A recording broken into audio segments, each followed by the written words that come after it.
Good afternoon. My name is Claudia Garcia-Rojas, and I'm a PhD candidate in the Department of African American Studies. And today I'm going to talk to you about my research that looks at how national security doesn't keep us secure. Let me begin with a question. What do you see when you hear the term national security? What words or images come to mind?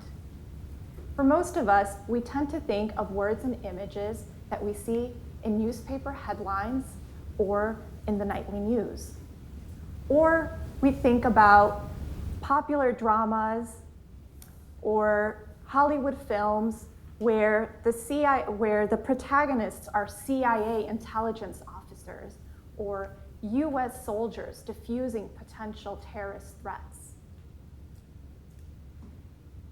In all of these situations, in other words, we tend to think about national security in the global arena. In all of these situations, our perceived enemies are external and non-white. However, when I think of national security, I think about how the external narrative mirrors the internal narrative. I think about how the US government approaches internal threats. That is, how the government determines who it considers a threat to its neighbors and why. More specifically, I researched the relationship between race and national security. As a political theorist, I ask, how does race influence the development of domestic security practices? By domestic security practices, I mean modes of policing and surveillance. I look at both technological and non-technological practices. For instance, I look at predictive policing, technologies that assess who is most likely to commit a crime in the future.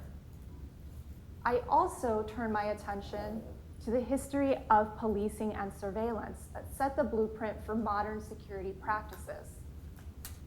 I first became interested in this topic while researching the history of the FBI. I noticed a consistent pattern. The pattern is, since its founding in 1908, the FBI has been unlawfully profiling Black Americans, fighting for basic human rights such as access to health care and housing, to jobs, and to quality schools. And it has been labeling these Black Americans as domestic terrorists. In the 1950s, the director of the FBI, J. Edgar Hoover, launched an illegal program called Cointelpro, which is code name for Counterintelligence Program. The purpose of this program was to spy on left-wing organizations in an effort to undermine them. The FBI focused the majority of its attention on Black leaders such as Martin Luther King and organizations such as the Black Panther Party, a national organization that patrolled Black communities in an effort to keep them secure from acts of police brutality. The Black Panthers also set up community programs that provided free lunches and education to school children, and free access to medical care by setting up clinics. Yet, according to Hoover, the Black Panthers posed the greatest threat to the internal security of the country. The FBI collaborated with US presidents, state governors and senators, and law enforcement agencies to infiltrate, surveil, and even neutralize different Black activists. Out of 290 operations that the FBI carried out, 245 were targeting the Black Panthers. To undermine the Black Panthers, the FBI had numerous of its leaders killed and also incarcerated.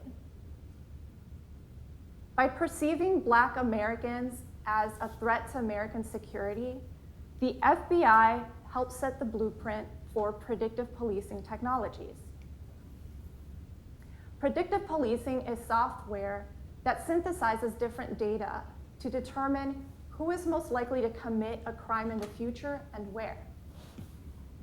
Like the FBI, police departments all over the country are using predictive policing technologies, even though they are proven to be biased against blacks and non-whites. This is because it uses dirty data. Dirty data is data that is based on civil rights violations. Predictive policing reinforces the idea that being black is synonymous with being criminal. Almost 20 years have passed since 9/11. Since those tragic events, we have been conditioned through imagery and terminology to fear particular groups of people. We are told, if you see something, say something. The fact is that all race-based domestic terrorist shootings in 2018 were committed by white men, as were most domestic terrorist acts since 2013, as you can see on this graph.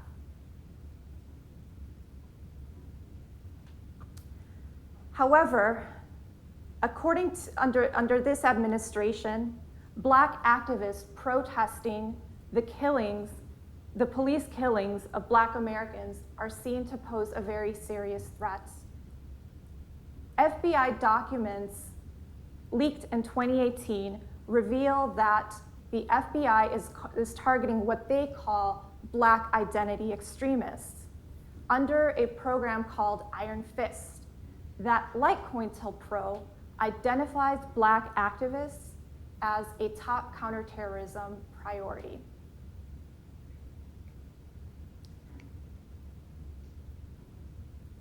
So in all of these situations, the main takeaway is that the policing and surveillance of activists and organizations is not targeting law-breaking activities. It is targeting political expression and action. And it is based on race, on the desire to keep a racial hierarchy where whites sit at the top and non-whites sit at the bottom. White nationalism is the belief that national identity should be built around white ethnicity, and that whites should maintain dominance in all aspects of society, such as law and politics. In my view, national security reinforces the ideals of white nationalism. By tracing our current domestic security practices back in time, I show how they are rooted in practices of racism and anti-blackness. I argue that our national security should not be based on targeting people demanding human rights. I argue that we need a new conception of national security that measures its sustainability on how well the government protects the human rights of its people. Thank you.